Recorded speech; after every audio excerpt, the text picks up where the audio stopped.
আমার এই ছোট্ট ছাদ বাগান দেখে অনেকেই জিজ্ঞেস করো যে তুমি গাছগুলোতে কি কি সার দাও যে সারা বছর এত ফুল ফোটে। তোমাদের একটা কথা বলি, জানো, আমি গাছে কোনো সার দেই না, কারণ আমার কাছে তো সেগুলো অ্যাভেলেবেলই নয়।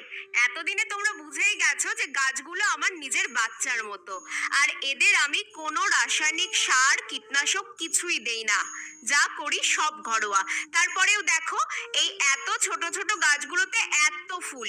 এই ছোট্ট জবা গাছটাকে দেখো, পাতার থেকে বোধহয় ফুলই বেশি হয়েছে। কি করে এত ফুল আসে আমার গাছগুলোতে, সেই সিক্রেটটাই বলি। চলো, প্রথমেই নিয়ে নিয়েছি একটা কলা। না না, কলাটা লাগবে না, লাগবে আমার কলার খোসা। কলার খোসাতে থাকে প্রচুর পরিমাণে পটাশিয়াম, যা গাছে ফুল ও ফল আনতে খুব সাহায্য করে। এই কলার খোসাটা 2 দিন 1 লিটার জলে ভিজিয়ে রাখি, তারপর সেই জলটাই প্রতিটা গাছের মাটিতে আমি দিয়ে দেই। তোমরা আমার এই